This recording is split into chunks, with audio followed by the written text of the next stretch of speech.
सरदार सिंह का नाम सुनकर सभी को अब इस बात की चिंता नहीं रही कि रुद्र अपना कर्ज चुकाने से इनकार कर देगा। इसलिए सभी ने एक एक करके मौखिक रूप से शर्त पर सहमति दे दी। किसी को गवाह बनाने के बाद दांव में भाग लेने वाले लोगों ने एक के बाद एक कागज पर हस्ताक्षर किए और यह मामला तय माना गया। इन सभी लोगों के हस्ताक्षर देखकर रोमन बहुत खुश हुई। लगता है जूनियर अप्रेंटिस भाई ये अभी भी सबसे अच्छे हैं। इन लोगों ने बस अपना पैसा गवा दिया। भविष्य में हमें एसेंस क्यूई गोलियों की कमी नहीं होगी, जितनी चाहें उतनी होंगी। रोमन ने मन ही मन सोचा। दूसरों को शायद पता न हो, लेकिन रोमन ने अपनी आंखों से देखा था कि कैसे रुद्र ने अपनी तृतीय स्तरीय सार क्यूई क्षेत्र साधना का उपयोग करके एक सप्तमस्तरीय सार क्यूई क्षेत्र हत्यारे को मार डाला था।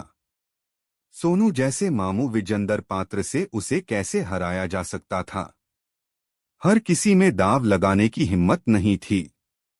कागज पर हस्ताक्षर करने वालों की अंतिम संख्या 200 से ज्यादा थी।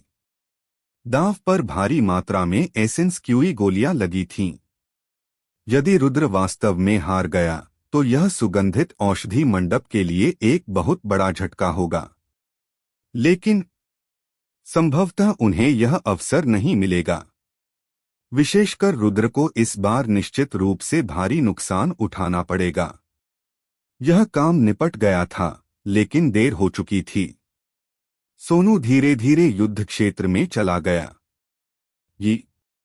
सोनू वास्तव में पहले से ही 5वें स्तर के सार क्यूई क्षेत्र में है। यह सच है। रुद्र अब निश्चित रूप से बर्बाद हो गया है। हाँ, अभी अभी 100 उच्च श्रेणी के एसेंस क्यूई गोलियों का दाव वास्तव में एक बड़ी जीत थी। ऐसी ही परिस्थितियों में एक क्षेत्र का अंतर ही सब कुछ तय कर देता। इसीलिए हर कोई रुद्र को लेकर आशावादी नहीं था। यदि इन छात्रों में शुरू में अभी भी रुद्र के प्रति आस्था का अंश था, तो अब सोनू के 5वें स्तर के सार क्यूई क्षेत्र को देखने के बाद आस्था का वह अंतिम अंश भी चला गया। जनता की राय सुनकर सोनू को बहुत ताजगी महसूस हुई। उसके दिल में जो शुरुआती चिंता थी वह अब पूरी तरह से भूल चुकी थी। सोनू हमेशा रुद्र के पीछे पीछे चलता रहा था। उसने कभी नहीं सोचा था कि एक दिन वह भी सबका ध्यान अपनी ओर खींच लेगा। आज के बाद मुझे शायद लड़कियों से काफी प्रेम पत्र मिलेंगे, है ना? सोनू ने मन ही मन सोचा। पिछले 3 दिनों में सोनू ने थोड़ी सी भी ढिलाई बरतने की हिम्मत नहीं की। सबसे पहले उसने एक दिन का इस्तेमाल अड़चन को तोड़ने में किया। सार संग्रह की गो विजेंदर का असर अप्रत्याशित रूप से अच्छा रहा, जिससे वह 5वें स्तर के सारची क्षेत्र में आसानी से पहुंच गया। इसके बाद वह छोटे से छोटे ग्रहण करने वाले हाथ का प्रशिक्षण लेने के लिए एकांतवास में चला गया।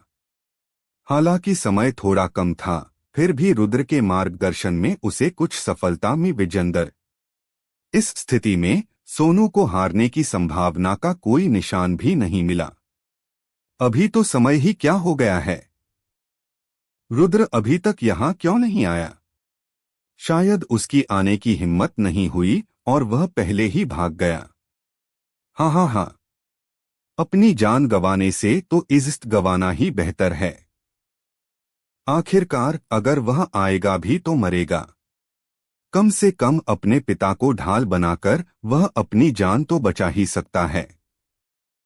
बहुत देर हो चुकी थी और सब लोग इंतजार करते करते बेचैन हो चुके थे। ऐसे हालात में सबको लगा कि रुद्र बहुत डरा हुआ है, इसीलिए उसकी हिम्मत नहीं हुई। युद्ध क्षेत्र में एक निजी दर्शक दीर्घा में 17 से 18 वर्ष की आयु के 2 युवक अपने हाथ पीछे करके खड़े थे। एक का रौब आसमान की ओर था, जबकि दूसरे का जीवन के प्रति उदासीन रवैया था। यह सोचना भी मुश्किल है कि महान मार्शल रोल ऑफ ऑनर का पहला रैंक वाला व्यक्ति इतनी छोटी सी लड़ाई देखने के लिए इतना नीचे गिरेगा उस बेपरवाह से दिखने वाले आदमी ने नवागंतुक को देखकर हैरानी से अपना चेहरा दिखाया।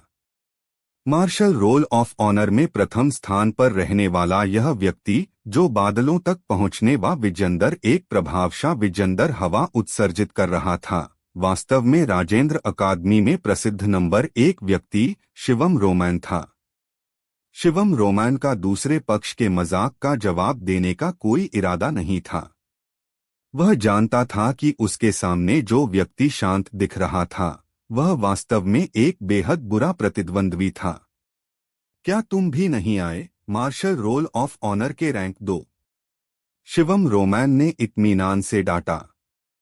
यह शांत दिखने वाला आदमी वास्तव में मार्शल रोल ऑफ ऑनर में दूसरे स्थान पर था। मांडेय, अगर आसपास और भी छात्र होते तो वे जरूर बहुत हैरान होते। मार्शल रोल ऑफ ऑनर के रैंक 1 और रैंक 2 नए खिलाड़ियों के बीच हो रही लड़ाई पर ध्यान देने के लिए एक साथ दिखाई देते। यह बिल्कुल अकल्पनीय था। हाँ, मैं इस रैंक 2 को ज्यादा देर तक नहीं संभाल सकता। जूनियर अप्रेंटिस सिस्टर राधिका मेरे पीछे पड़ी है। मुझे डर है कि अगले marshal roll of honour battle में इस रैंक 2 के मालिक बदलने पड़ेंगे। मांडेय के चेहरे पर बेबसी का भाव था। शिवम रोमैन ने इस पर कोई टिप्पणी नहीं की। वह जानता था कि मांडेय की ताकत के आगे उसे अपनी मर्जी से नहीं कुचला जा सकता। यहां तक कि उसे भी उसका सामना करते समय सतर्क रहना होगा। सिर्फ हम दोनों ही नहीं हैं। हरिशंकर, धीरज, वो लोग भी आए थे। सामने वाले ग्रैंडस्टैंड को देखो। आखिरकार 2 साल हो गए हैं जब कोई डेथ मैच हुआ हो। भले ही सिर्फ 2 नए खिलाड़ी हों, सबको आकर्षित करना कोई अजीब बात नहीं है, है ना? सोचो, क्या हम भी उस समय नए खिलाड़ी नहीं थे? शिवम टैन ने हल्के से कहा। कहे, यह सच है। पहले कौन नौसिखिया नहीं था, लेकिन उस हरिशंकर और रुद्र के हित समान हैं। क्या वह यहां मजाक देखने आया है? आखिरकार सुपरिवार और सुगंधित औषधि मंडप की आपस में बनती नहीं। उसके व्यक्तित्व के साथ सरदार सिंह के बेटे को मरते देखना उसे दूसरों के दुर्भाग्य से जरूर खुशी देगा। मांडेय राजधानी के भीतर की व्यवस्था के बारे में बहुत स्पष्ट लग रहा था। यह मेरा काम नहीं है, शिवम रोमैन ने उदासीनता से कहा। छी, मुझे पता था कि तुम ऐसे ही हो।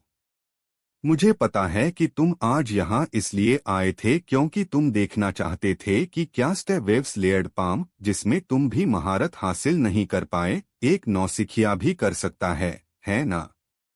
मांडेय शिवम टैन को अच्छी तरह समझता हुआ प्रतीत हुआ और उसने सीधे शिवम टैन के आने का उद्देश्य बता दिया। शिवम टैन ने इनकार नहीं किया। सिर हिलाते हुए उसने कहा, स्टेवेव्स लेयर्ड पाम भले ही एक अधूरी मार्शल तकनीक हो, लेकिन अकादमी में इसे सार्वजनिक रूप से सबसे कठिन और सबसे शक्तिशाली विजेंदर मार्शल तकनीक माना जाता है। पिछले कुछ सालों में लगभग किसी ने भी इसे छूने की हिम्मत नहीं की। मैं देखना चाहता हूं कि क्या यह रुद्र मजाक करने आया है या क्या इसमें सचमुच स्टेवेव्स लेयर्ड पाम में महारत हासिल करने का आत्मविश्वास है। मांडेय ने अपने होंठ सिकोड़े और कहा, मुझे लगता है कि तुम बहुत ज्यादा सोच रहे हो। तुम्हारे जैसे पागल ने भी सिर्फ विजेंदर परत में ही महारत हासिल करने में 1 महीने का समय लगाया। रुद्र जो आखिरी जगह पर है, उसमें कैसे महारत हासिल कर सकता है? अगर उसने इसमें महारत हासिल भी कर विजेंदर, तो विजेंदर परत की लहर का क्या फायदा? सोनू और उसके बीच का फर्क सिर्फ 2 अलग अलग साधना क्षेत्रों का है। शायद शिवम रोमैन मांडेय के साथ बहस करने की जहमत नहीं उठा सका और उसने बेपरवाही से जवाब दिया, अरे, ये कैसा रवैया है? क्या सारा दिन मस्त दिखने की जरूरत है? मुझे लगता है अब तुम उसे देख नहीं पाओगे। रुद्र, वो बदमाश शायद भाग गया होगा। कितना समय हो गया है और अभी तक दिखाई नहीं दिया। मांडेय लगातार बोलता रहा, लेकिन शिवम रोमैन जवाब देने की जहमत नहीं उठा सका। रास्ता बनाओ, रास्ता बनाओ। ठीक इसी समय रुद्र जोर से चिल्लाया। वह बाहर फंस गया था, अंदर नहीं जा पा रहा था। यह रुद्र है। वह आया। उसने सचमुच आने की हिम्मत की। जल्दी से उसके लिए रास्ता बनाओ। मुझे मेरी एसेंस क्यू गोलियां इकट्ठा करने में देरी मत करो। हंसी की लहर के बीच सभी ने रुद्र के लिए रास्ता बनाया। हालांकि रुद्र सीधे युद्ध क्षेत्र में प्रवेश नहीं किया, बल्कि रोमैन के पास आया और चालाकी से पूछा, क्या यह हो गया? रोमैन मुस्कुराया। चिंता मत करो जूनियर अप्रेंटिस भाई, ये सौभाग्य से मैंने तुम्हें निराश नहीं किया।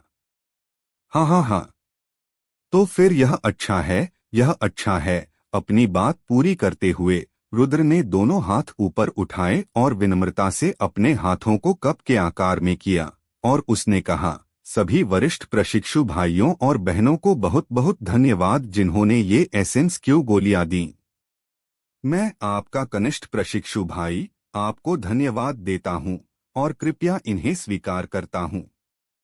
सब लोग अवाक होकर एक दूसरे को देखने लगे, समझ नहीं पा रहे थे कि रुद्र इतना दिखावा क्यों कर रहा है। क्या ट्रेनिंग से उसका दिमाग खराब हो गया है? सभी के आश्चर्यचकित भावों को अनदेखा करते हुए रुद्र ने रोमैन से कहा, वरिष्ठ प्रशिक्षु भाई रोमैन, ध्यान रखना कि नाम सूची न खो जाए। मैच के बाद मुझे जाकर प्रत्येक व्यक्ति से दावा करना होगा। बातचीत समाप्त करते हुए रुद्र कदम दर कदम युद्ध क्षेत्र में चला गया। रुद्र को इतराते देख सोनू के चेहरे पर एक ठंडी मुस्कान आ गई। तुम मरने वाले हो, फिर भी एसेंस क्यूई पिल्स मांगने की हिम्मत कर रहे हो? रुद्र मुस्कुराया और बोला, सोनू, क्या तुमने शर्त लगाई? चूंकि मैं मरने वाला हूं तो तुम कुछ और शर्त क्यों नहीं लगाते? चिंता मत करो, मैंने पहले ही सब कुछ दांव पर लगा दिया है। अब मैं तुम्हें पश्चिमी स्वर्ग भेजूंगा। सोनू ने अपने 5वें स्तर के सार क्यूई क्षेत्र की शक्ति को पूरी तरह से मुक्त कर दिया, क्योंकि वह शुरू से ही पहल करना चाहता था। यो गति बुरी नहीं है। ये तुम वास्तव में 5वें स्तर के सार क्यू क्षेत्र में हो? रुद्र के चेहरे पर आश्चर्य प्रकट हुआ। सोनू ने रुद्र के चेहरे का रंग बदलते देखा और खुद को खुश हुए बिना नहीं रह सके। उन्हें खैर, हम तो प्रशिक्षु भाई हैं। अच्छा, मैं तुम्हें 3 चाल चलने की इजाजत देता हूं। अपनी चाल चलो। रुद्र ने प्रसन्नता व्यक्त की और आश्चर्य से पूछा, क्या आप सचमुच ऐसा चाहते हैं, वरिष्ठ प्रशिक्षु भाई फेई? बिल्कुल। तो फिर तो बहुत बढ़िया। रुद्र मुस्कुराया। चारों ओर देखते हुए उसने कहा, आप सबने सुना। उसी ने कहा था कि वह मुझे 3 चालें चलने देगा। यह आदमी सचमुच सुअर की तरह मूर्ख है। मैच के दौरान सोनू ने किस तरह अहंकारपूर्वक 3 चालें चलने दी, यह सुनकर दर्शकों में बैठे रुद्र ने गुस्से में अपने दांत पीस लिए। पिछले कुछ दिनों में उसने उस आदमी को अनगिनत बार चेतावनी दी थी कि वह अपनी चौकसी कम न करे। नतीजा यह हुआ कि उसकी ताकत तो बढ़ गई, लेकिन दुश्मन को हल्के में लेने की उसकी आदत फिर से सामने आ गई। रुद्र सोनू से अलग था। वो भी रुद्र को बहुत नीची नजर से देखता था, लेकिन अगर वो ऊपर होता तो वो रुद्र से ये तो बिल्कुल नहीं कहता कि तुम्हें 3 चालें खेलने दो। इसके बजाय वो पूरी ताकत से रुद्र को पीटता। चंद्रप्रकाश, जो बगल में खड़ी थी, ने हंसते हुए अपना मुंह ढक लिया और कहा, गुस्सा मत होइए वरिष्ठ प्रशिक्षु भाई। सोनू थोड़ा घमंडी हो सकता है, लेकिन अभी उसके पास घमंडी होने की पूंजी है। 5वें स्तर का सार क्यूई क्षेत्र बनाम तीसरे स्तर का सार क्यूई क्षेत्र, आप इसे किसी भी तरह से देखें, वह हारेगा नहीं। क्या आपको नहीं लगता? भले ही वह 3 चालें चलने दे, इसका समग्र स्थिति पर कोई असर नहीं पड़ेगा। चूंकि चंद्रप्रकाश ने पहले ही सब कुछ कह दिया था, इसलिए रुद्र को इस बारे में गंभीरता से बात करना ठीक नहीं लगा। लेकिन मन ही मन वह सोच रहा था कि लौटने के बाद वह उसे जरूर कुछ रंग दिखा देगा। मैंने जूनियर अप्रेंटिस सिस्टर धीरज का उपहास झेला है। बस ये एक मौत का मुकाबला है। सोनू को इतनी लापरवाही नहीं बरतनी चाहिए। लेकिन मुझे नहीं लगता कि रुद्र कुछ कर पाएगा। रुद्र ने सिर हिलाया और मुस्कुराया। यह तो जाहिर है। वरिष्ठ प्रशिक्षु भाई ने पिछले कुछ दिन कनिष्ठ प्रशिक्षु भाई फेई के कठिन एकांत प्रशिक्षण में मदद करने में बिताए हैं। इसके अलावा साधना क्षेत्र में उनके पास जबरदस्त बढ़त है। कुछ नहीं होने वाला। मजेदार बात यह है कि रुद्र अभी भी ऐसे दिखावा कर रहा था मानो कई वरिष्ठ प्रशिक्षु भाइयों की सार क्यों गोलियां पहले से ही उसकी हों। इस लिहाज से वह पहले वाले रुद्र से बिल्कुल अलग नहीं है। चंद्रप्रकाश के शब्दों में हल्की सी दुश्मनी थी जब उसने जवाब दिया, ओह, अब जब तुमने इसका जिक्र किया है तो यह सच है। शायद मैं जरूरत से ज्यादा सतर्क था, लेकिन इस तरह यह रुद्र के व्यक्तित्व जैसा ज्यादा लगता है। रोशुई के ऐसा कहने के बाद रुद्र भी अपनी बात पर अड़ा। रुद्र के अभी के व्यवहार के बारे में सोचकर ऐसा लग रहा था जैसे वह पहले भी लापरवाही और आंख मूंदकर काम करता था। लेकिन यह आखिरी बार होने वाला था। अखाड़े में काले कपड़े पहने एक अधेड़ उम्र का आदमी कदम से कदम मिलाकर चल रहा था। वह इस मौत के मुकाबले का प्रशिक्षक भास्कर था। भास्कर ने बिना किसी भावना के उन दोनों लोगों को देखा, मानो उसे इस मौत के मुकाबले की जरा भी परवाह नहीं थी। चूंकि तुम दोनों यहाँ हो, इसलिए अब मौत का मुकाबला शुरू होगा। मौत के मुकाबले में प्रत्येक व्यक्ति अपने जीवन और मृत्यु के लिए स्वयं जिम्मेदार होता है। शुरू करना। अपनी बात समाप्त करके भास्कर सीधे चला गया। वर्तमान में रुद्र एक सफेद मार्शल पोशाक पहने हुए कुछ हद तक बहादुर और वीर मुद्रा में खड़ा था। सिवाय इसके कि यह वीरतापूर्ण और वीर रूप उसकी ताकत से मेल नहीं खाता था, जिससे हर किसी के मन में एक अजीब सी अनुभूति हुई। अरे, तुमने 3 चालें चलने की बात कही थी। जब मैं तुम्हें मार दूं तो तुम्हें जवाबी कार्रवाई नहीं करनी चाहिए। रुद्र अचानक मुस्कुराया और चिल्लाया। सोनू ने ठंडी मुस्कान के साथ कहा, सिर्फ तुम पर निर्भर है? कोशिश करने के बाद पता नहीं चलेगा। मैं आ रहा हूं। जैसे ही उसने बात खत्म की, रुद्र की आकृति पहले से ही सोनू के सामने आ गई। Waves layered palm, first layer wave. तोड़ो। सोनू का शरीर तोप के गोले की तरह उड़कर जमीन पर जोर से गिरा। मौन, संपूर्ण शांति। हर कोई अविश्वसनीय भाव से अखाड़े में खड़े रुद्र को देख रहा था। उन्हें नहीं पता था कि अभी क्या हुआ था। नहीं, बल्कि सच कहें तो वे उस सच्चाई पर विश्वास ही नहीं कर सके जो उन्होंने अपनी आंखों से देखी थी। वह इतना तेज कैसे हो सकता है? लहरें स्तरित हथे विजेंदर। क्या उसने सचमुच इसमें महारत हासिल कर विजेंदर है? यह कैसे संभव है? अभी अभी वह वेव्स लेयर्ड पाम था। गुप्त देखने के मंच पर मांडे का शांत स्वभाव उसके चेहरे से गायब हो चुका था और उसकी जगह विस्मय ने ले विजेंदर थी। ऐसा लग रहा था जैसे वह शिवम रोमांस से पूछ रहा था और साथ ही वह खुद से बात भी कर रहा था। शिवम तैन के चेहरे पर हैरानी साफ दिखाई दे रही थी, लेकिन फिर भी उसने जवाब दिया, यह सही है। यह waves layered palm, first layer wave है। लेकिन क्या उसने सिर्फ 3 दिन ही प्रशिक्षण नहीं लिया था?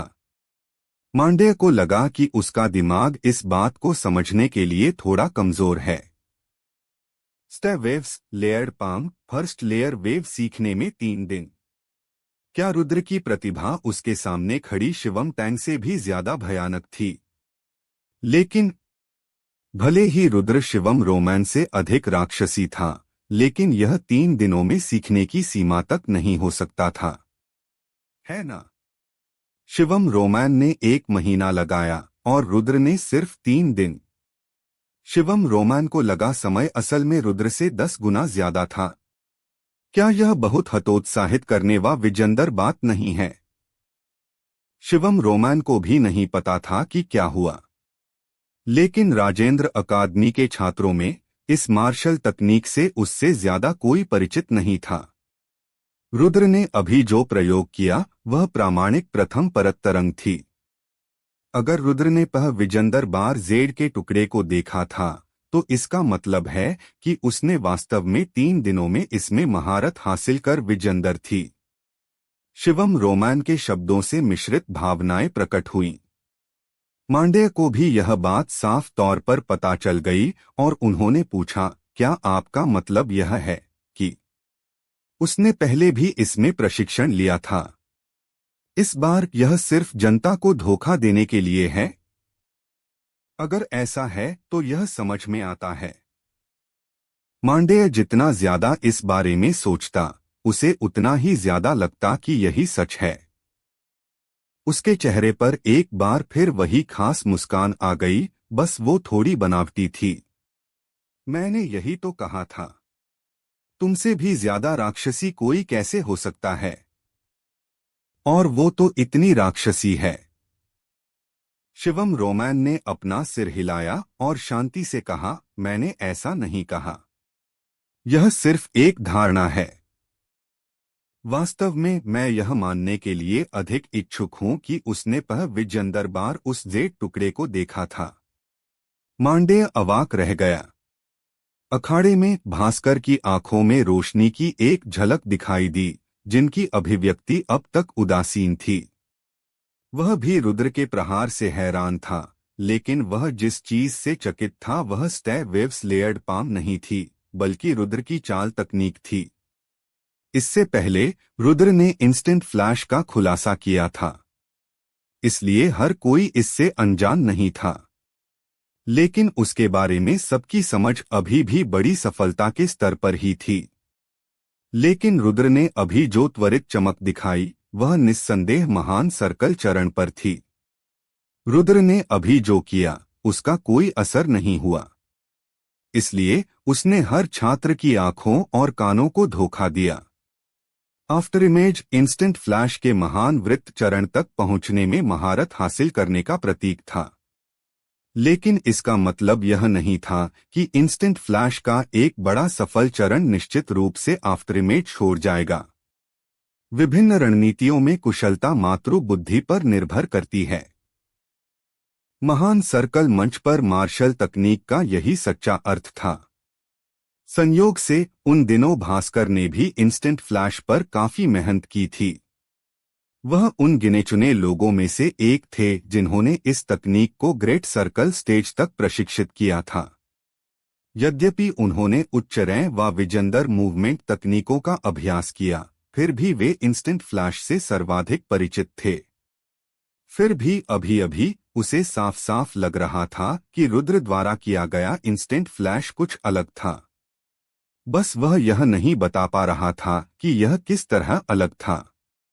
लेकिन इसमें कोई संदेह नहीं कि रुद्र की इस तकनीक की समझ उससे परे थी। यह गुंडा सरल नहीं है। भास्कर, जो मूल रूप से इस डेथमैच के प्रति उदासीन था, अब एक हल्की सी प्रत्याशा महसूस करने लगा। वह मूर्ख। मैंने उसे पहले ही कह दिया था कि दुश्मन को कम मत आंको। अखाड़े की ओर देखते हुए रुद्र ने गुस्से से दांत पीस लिए। रुद्र ने कभी नहीं सोचा था कि रुद्र वास्तव में स्टे वेव्स लेयर्ड पाम में महारत हासिल करने में कामयाब रहा है।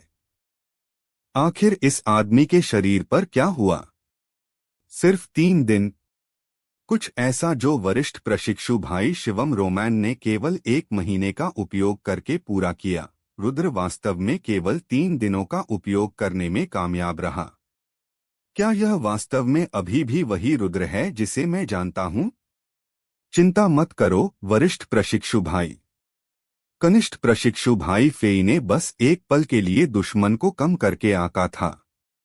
भले ही Rudra star waves layered palm first layer wave में महारत हासिल कर ले, फिर भी वह कनिष्ठ प्रशिक्षु भाई फेई से नहीं जीत सकता। चंद्रप्रकाश पूरी तरह आश्वस्त थी। रुद्र ने सिर हिलाया। उसे साफ पता था कि इस वार से सोनू को कोई खास नुकसान नहीं पहुंचेगा। दुश्मन को कम आका। अगर उसने दुश्मन को हल्के में नहीं लिया तो भी शायद वह अभी उस हमले से बच नहीं सकता था, है ना?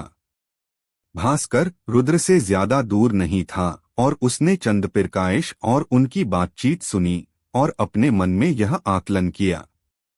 अरे क्या तुम काफी देर तक लेटे रहे? अभी 2 और चालें बाकी हैं जिनकी तुमने मुझे इजाजत दी है। तुम अपनी बात से पीछे तो नहीं हटोगे, है ना?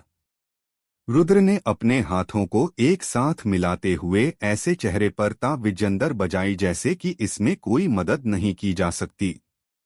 खांसी खांसी खांसी। इतनी देर बाद भी सोनू की सांस नहीं चल पाई थी। अभी अभी हथे विजेंदर के प्रहार ने उसकी छाती पर ऐसा प्रहार किया कि वह सांस नहीं ले पा रहा था। यदि उसने अंतिम क्षण में ढाल बनाने के लिए सार ऊर्जा एकत्रित न की होती तो वह इस सरल मिशन में बुरी तरह विफल हो जाता। चौथे स्तर का सार क्यू क्षेत्र तीसरे स्तर के सार क्यू क्षेत्र से कहीं ज्यादा शक्तिशाली विजेंदर था। ऐसा सिर्फ इसलिए नहीं था क्योंकि सार ऊर्जा ज्यादा सघन थी, बल्कि इसलिए भी था क्योंकि चौथे स्तर के सार क्यू क्षेत्र के बाद व्यक्ति एक सार ऊर्जा कवच का निर्माण कर सकता था। इससे व्यक्ति की आत्मरक्षा शक्ति में काफी वृद्धि होती थी। तीसरे स्तर के सार क्यू क्षेत्र के हमले से होने वा विजेंदर क्षति सार ऊर्जा ढाल द्वारा बेअसर होने के बाद शक्ति में काफी कम हो जाएगी। छी छोटा कमीना।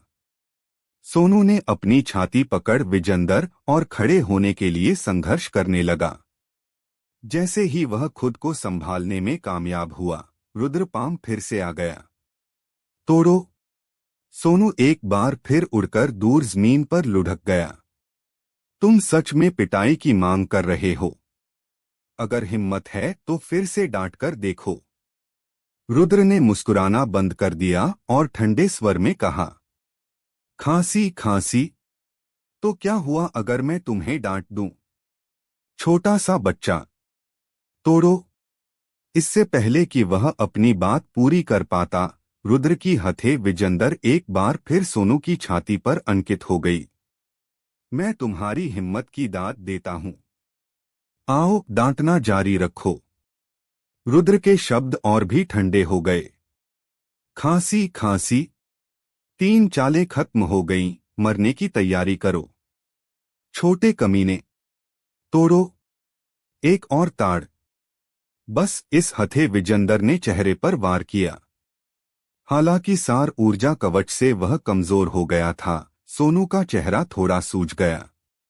थोड़ा। तोड़ो तोड़ो तोड़ो तोड़ो। रुद्र ने एक के बाद एक हथेलियां सोनू के चेहरे पर मारी। सोनू बार बार खड़ा हुआ, लेकिन हर बार उसे नीचे गिरा दिया गया। जैसे ही वह खड़ा होता, एक ताड़ का पेड़ सरसराता हुआ आता, जिससे उसे डांटने का मौका ही नहीं मिलता। कहा जाता है कि किसी को मारते समय उसके चेहरे पर वार नहीं करना चाहिए।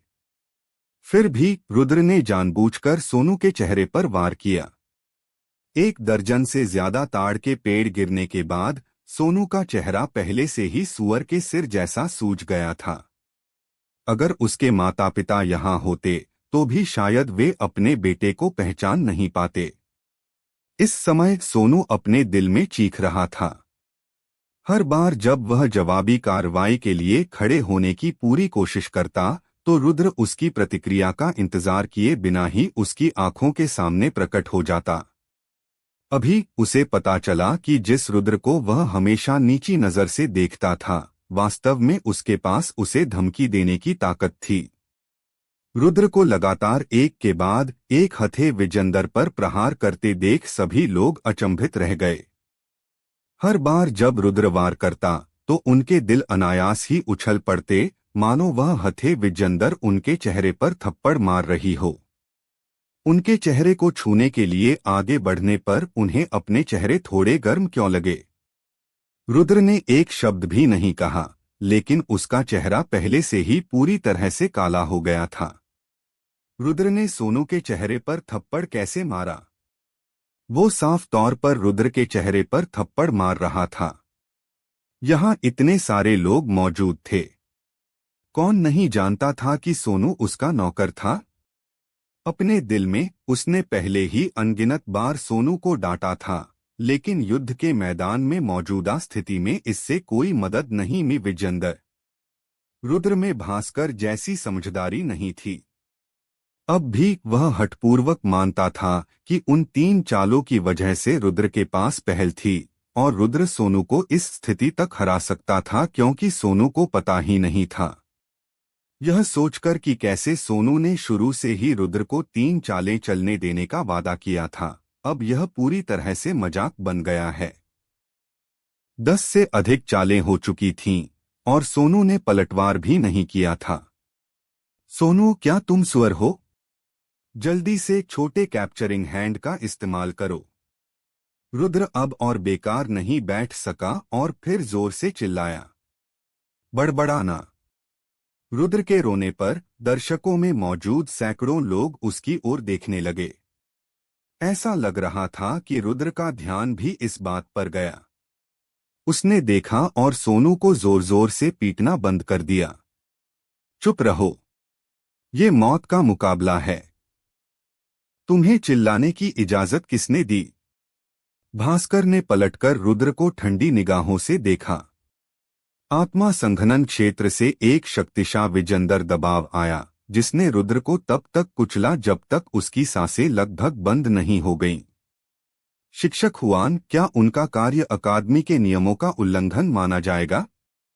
रुद्र ने शांति से पूछा। भास्कर को भी सिरदर्द था। हालांकि रुद्र पृथ्वी स्तर का छात्र था, फिर भी उसकी क्षमताएं काफी ऊंची थीं। इसके अलावा अपने पिता प्रमुख जी के नेटवर्क के कारण वह उस पर ज्यादा सख्ती नहीं कर सकता था। हालांकि रुद्र ने जो किया वह वाकई एक अपराध था। डेथ मैच में किसी को भी द्वंद्व युद्ध में बाधा डालने की इजाजत नहीं होती। रुद्र के हस्तक्षेप ने रुद्र की गति को स्पष्ट रूप से बाधित कर दिया था। अब अगर रुद्र इस बिंदु पर अड़ा रहता और हर किसी की चौकस निगाहों के नीचे चीजों को जाने नहीं देता, तो भास्कर वास्तव में नहीं जानता था कि चीजों को कैसे संभालना है। बेशक यह मायने रखता है, भले ही यह परेशानी भरा हो, लेकिन भास्कर इतने सारे लोगों के सामने इससे इनकार नहीं कर सका। अब रुद्र की ओर कई लोगों की नजरें तिरस्कार से भर गईं। कोई भी बता सकता था कि उसने जानबूझकर रुद्र की गति में बाधा डाली। विजेंदर थी वो। अकादमी के नियमों के अनुसार उसे उसके किए की सजा कैसे मिलनी चाहिए? अभी तो मुझे पूरा फायदा मिला था, लेकिन उस चीख के बाद मुझे डर है कि बाद में सोनू मुझे पीट देगा। मैं सुअर जैसा नहीं दिखना चाहता। टीचर हुआन, आपको मेरे लिए कमजोर पक्ष के लिए खड़ा होना होगा, रुद्र ने मासूमियत से कहा। यह भास्कर बहुत परेशान था और अपने दिल में अनथीन कोस रहा था। दूसरे लोग शायद न बता पाए, लेकिन वो कैसे नहीं देख सकता था। टोक दिए जाने पर भी सुअर का सिर रुद्र की आस्तीन के कोने को छू भी नहीं सकता था। इसका पूरी स्थिति से कोई लेना देना नहीं था। फिर भी रुद्र ने सबकी सहानुभूति पाने के लिए जानबूझकर कमजोर पक्ष होने का नाटक किया। इससे उसके लिए इस स्थिति से बाहर निकलना और भी मुश्किल हो गया, चाहे वह रुद्र को सजा दे या नहीं। जैसी कि उम्मीद थी, जब रुद्र की आवाज धीमी हुई तो ग्रैंडस्टैंड में बड़बड़ाहट की लहर दौड़ गई। सब समझ गए कि उसका क्या मतलब था। रुद्र शुरू से ही सोनू से 2 छोटे साधना क्षेत्र नीचे था और पूरी तरह से नुकसान में था। सोनू ने स्वयं ही अपनी पहल को त्याग दिया, जिससे अंततः प्रारंभ में झुके हुए तराजू का संतुलन स्थापित हो गया। अगर रुद्र को सोनू ने आते ही पीट पीट कर मार डाला होता तो कोई भी उस पर दया नहीं करता। लेकिन अब जब रुद्र को आखिरकार जीत की उम्मीद दिख रही थी और फिर भी रुद्र ने उसे बुरी तरह से रोक दिया, तो हर कोई उस पर दया करने से खुद को रोक नहीं पाया। हालांकि उनमें से कई ने रुद्र के खिलाफ दांव लगाया था। हालांकि हर किसी के दिल में यह स्पष्ट था कि भले ही रुद्र हिंसक रूप से पीट रहा था, वास्तव में ये सब सोनू के लिए सतही घाव थे, उसे कोई गंभीर चोट नहीं पहुंचा सकते थे। वेव्स लेयर्ड पाम वास्तव में शक्तिशाली विजेंदर था, लेकिन प्रथम लेयर वेव साधना क्षेत्र में अंतर की भरपाई करने में सक्षम नहीं था।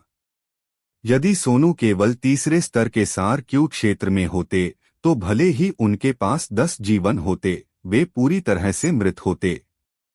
यदि सोनू चौथे स्तर के सार क्यू क्षेत्र में था तो शायद रुद्र के पास उसे खत्म करने की आशा की एक किरण हो सकती थी। लेकिन पांचवें स्तर सार क्यूई क्षेत्र में किसी को भी यह नहीं लगा कि रुद्र वास्तव में सोनू को मार सकता है। यही इसकी वास्तविकता थी। जैसे ही भास्कर दुविधा में फंस गया, सोनू ने अंततः खड़े होने का अवसर लिया, यद्यपि अस्थिर तरीके से। हालांकि वह पहले से ही उलझन में था और दिशाहीन था। वह दिशाएं समझने में पूरी तरह असमर्थ था। सोनू ने एक धुंध विजेंदर आकृति देखी, उसकी ओर इशारा किया और गुस्से से चिल्लाया, रुद्र, मैं तुम्हें मारने जा रहा हूं। हाँ हाँ हाँ हाँ। सैकड़ों लोगों ने सोनू के मजाकिया रूप को देखा और हंस पड़े। हंसी से सोनू के कान के पर्दे दर्द से कांपने लगे। सोनू को समझ नहीं आया कि हर कोई उस पर क्यों हंस रहा था, लेकिन जब उसने स्पष्ट रूप से देखा कि वह किसकी ओर इशारा कर रहा है तो उसे तुरंत पसीना आ गया। धीरे धीरे उसके सामने वाले व्यक्ति की पहचान साफ होती गई। वह किसी और की नहीं बल्कि उस समय गुस्से से लाल हुए भास्कर की ओर इशारा कर रहा था। रुद्र ने मौत के मुकाबले में बाधा डा विजेंदर। अकादमी के नियमों के अनुसार द्वंद्वयुद्ध के बाद उसे खुद जाकर 100 कोड़े खाने होंगे। रुद्र, अभी युद्ध क्षेत्र छोड़ दो। भास्कर इतने सालों से प्रशिक्षक था, लेकिन आज की तरह उसने कभी अपनी प्रतिष्ठा नहीं खोई थी। कोड़े मारना छात्रों पर अक्सर इस्तेमाल की जाने वाली विजेंदर सजा का एक रूप था। यह कोड़े की सजा स्वाभाविक रूप से नश्वर कोड़े की सजा से अलग थी। यह एक निम्न श्रेणी की आत्मा कलाकृति का उपयोग करके दी जाती थी। प्रत्येक कोड़ा छात्र की सुरक्षात्मक सार ऊर्जा को बिखेरता था, जिससे हड्डियों में छेद होने जैसा दर्द होता था। एक गलती करने वाले छात्र को औसतन 30 से 50 कोड़े मारे जाते थे। उसके बाद उन्हें लगभग 10 दिनों तक बिस्तर पर पड़े रहना पड़ता था। अब चूंकि रुद्र को 100 कोड़े लगने थे, इसलिए वह चाहे जो भी हो कम से कम 20 दिनों तक नहीं चल सकेगा। रुद्र भी जानता था कि उसने जनता का गुस्सा भड़काया है, इसलिए उसने भास्कर से बात करने की हिम्मत नहीं की। उसने रुद्र को गुस्से से घूरते हुए कहा, हम थोड़ी देर में हम आकर तुम्हारी लाश ले जाएंगे। रुद्र ने कोई कमजोरी नहीं दिखाई और ऊंची आवाज में कहा, तो फिर बहुत बहुत धन्यवाद। लेकिन मुझे लगता है कि बेहतर होगा कि आप अपने परिवार के कुत्ते की लाश ले जाएं। मैं आपको विदा नहीं करूंगा। एग्रो बनाकर समापन करते हुए रुद्र ने अपने हाथों की लहर से रुद्र को भेज दिया। यदि यह मृत्यु युद्ध न होता तो रुद्र की इच्छा होती कि वह तुरंत नीचे दौड़कर रुद्र को टुकड़े टुकड़े कर दे। रुद्र के जाने के बाद भास्कर ने गुस्से से घोषणा की, डेथमैच फिर से शुरू। अब तक सोनू पहले ही ठीक हो चुका था। उसकी आंखों में नफरत साफ दिखाई दे रही थी, मानो वो रुद्र को जिंदा ही चीर देना चाहता हो। रुद्र, तुम नीच आदमी हो। मुझ पर छिपकर हमला करने के लिए इतनी घिनौनी विधि का इस्तेमाल करना। सोनू ने घृणा से अपने दांत पीस लिए। रुद्र उसे ऐसे घूर रहा था जैसे वो कोई बेवकूफ हो। अरे तुम ही तो थे जो बोले थे कि तुम मुझे 3 बार घूमने दोगे। अब तुम पलटकर मुझे नीच कह रहे हो। क्या तुम सच में सुअर के सिर हो गए हो? छोटे कमीने, तुम मर गए। सोनू गुस्से से मुंह से झाग निकालने लगा और फिर से गालियां देने लगा। जैसे ही उसकी आवाज गिरी, रुद्र की आकृति ने एक बार फिर इंस्टेंट फ्लैश का प्रदर्शन किया और सोनू के सामने प्रकट हुई। तोड़ो! सोनू को एक बार फिर से उड़ा दिया गया। इस बार मंच पर बैठे दर्शकों को अंततः कुछ गड़बड़ नजर आई। यदि पहले सोनू को इसलिए मार गिराया गया था क्योंकि उन्होंने शुरू में ही दुश्मन को कम आंक लिया था, तो अब क्या होगा? रुद्र के प्रचंड क्रोध का सामना करते हुए सोनू शायद ही तैयार रहे हों। फिर भी रुद्र ने उन्हें एक ही हथे विजेंदर से उड़ा दिया। अच्छी समझ रखने वालों को पहले ही पता चल गया था कि इस बार हालांकि सोनू जवाबी हमले के लिए तैयार था, फिर भी वह आधे बीट से धीमा था। यह क्या इंस्टेंट फ्लैश इतना तेज होना चाहिए? मांडेय को लगा कि आज बहुत सी ऐसी चीजें हो रही थीं जिन्होंने उसकी समझ को उलट दिया। शिवम रोमैन ने उसकी ओर देखा और कहा, लगता है हम दोनों गलत थे। रुद्र का इंस्टेंट फ्लैश पहले ही ग्रेट सर्कल स्टेज तक पहुंच चुका था।